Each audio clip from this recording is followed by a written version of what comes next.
Hello everyone. So today we're going to answer 3 physics problems that we got in the University Physics with Modern Physics book. And it's all about chapter 12, fluid mechanics. So let's get started. So for our first problem, water runs into a fountain, filling all the pipes at a steady rate of 7.41 times 10 raised to negative 2 cubic meters per second. How fast will it shoot out of a hole 4.56 centimeter in diameter? At what speed will it shoot if the diameter of the hole is 3 times as large? So for this problem, we're going to determine the velocity, or how fast the water will shoot out of the hole with a diameter of 4.56, and also we're going to get the speed if the hole is 3 times as large. So take note that water is incompressible and it obeys continuity equation in steady flow. So volume flow rate is equal to the cross-sectional area multiplied with the flow speed. So for the same volume flow rate, diameter is 3 times large, then flow speed will decrease 9 times since area of cross-section is 9 times larger. So for letter A, we have the diameter of cross section of the pipe, which is 4.56 centimeter. So we're going to convert centimeter to meter. So here, and then we get an answer of 0.0456 meters. So since it is in diameters, we're going to divide it into 2 to get the radius of the cross section of the pipe. So if we're going to divide it to 2, we're going to get an answer of 0.0228 meters. And then to calculate for the area of cross section of the pipe, area of the pipe is pi r squared. So we're going to plug in the radius that we have, which is 0.0228 meters per second. Meters. Sorry. So we're going to get an answer of 1.63 times 10 raised to negative 3 meters squared. So for the volume flow rate, since we know that the volume flow rate is equal, V1 is equal to volume flow rate over area. So we're going to plug in the answer that we got earlier. We're going to get, since we're given us 7.41 times 10 raised to negative 2 steady rate, so we're going to plug it in here, which is, that will be the volume flow rate multiplied, divided by the area, which is 1.63 times 10 raised to negative 3. So we're going to get an answer of 45.46 meters per second. So that is for the first question, which is A. And then to calculate for the for letter B, we're just going to follow the same procedure as what we have done to the first question, but then the diameter will be multiplied to 3 since the condition says that the diameter is 3 times as large. So again, we're going to convert cm to meters, and then we're going to get an answer of 0.1368 meters, and then divide it to 2 to get the radius, which is 0.0684 meters. So since according to the equation of continuity, area of cross section and velocity of fluid can be a sub 1 multiplied to v sub 1 equal to a sub 2 v sub 2. So to get the velocity of fluid of cross section of pipe, we're going to divide this side to a sub 2 to cancel a sub 2 on this side, and then we're going to get the equation for v sub 2. Then plug in the values that we have calculated earlier. So we're going to get an answer of 5.18 meters per second. So for problem number 2, it's all about Bernoulli's equation. So the problem is a sealed tank containing seawater to a height of 12.5 meters also contains air above the water at a gauge pressure of 2.0 atm. Water flows out from the bottom through a small hole. So how fast is this water moving? So we're given a height of 12.5 meters, a gauge pressure of 2.90 atm. So to start, we need to know the Bernoulli's expression. So the Bernoulli's expression is P plus 1/2 density V squared plus density multiplied to gravity times the height is equal to constant. So P is the pressure of the fluid. This one is the density of fluid, and this one V is the speed of fluid, G is the acceleration due to gravity, and H is the water level. So for step 2, from the Bernoulli's theorem, we can get the expression to calculate the speed of the seawater. So we have an equation of P sub 1 plus 1/2 density sub 1 V squared, V sub 1 squared plus density times G times height sub 1. And we're just going to copy and replace this one to 2. So here, P sub 1 is the absolute pressure at the top of the tank. V sub 1 squared is the speed of water at the top of the tank. H sub 1 is the height of the tank at the top. While here, P sub 2 is the atmospheric pressure at the bottom of the tank.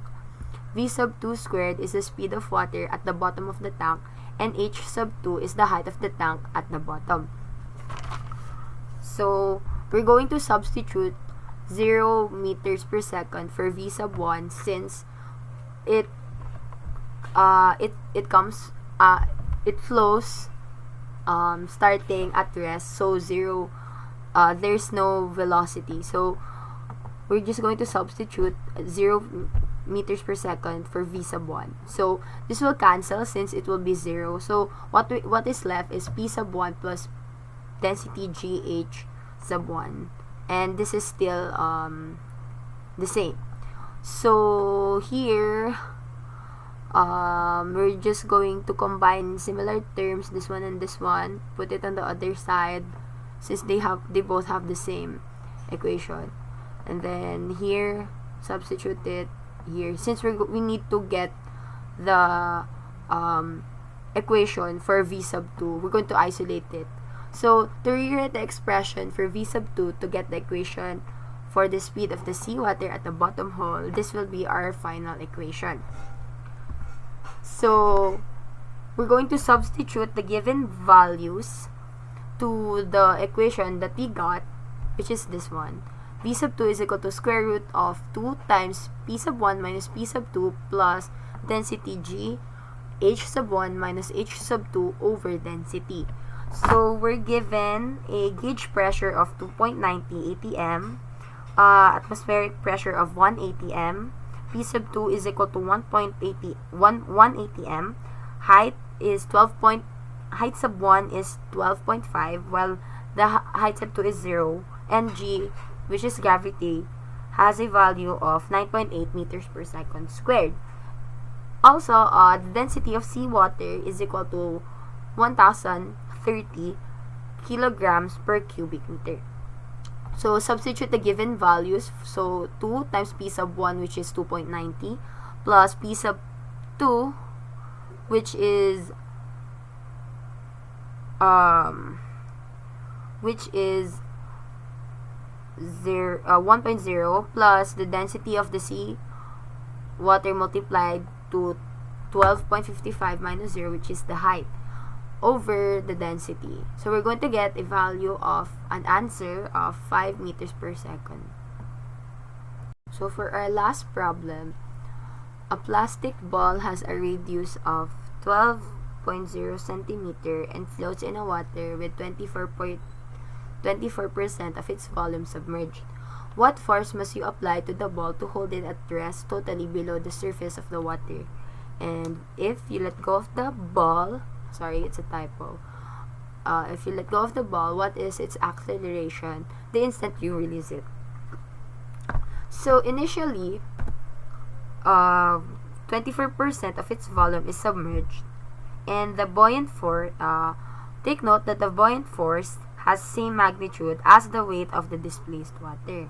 So when it is completely submerged, buoyant force is larger than more of the water displaced.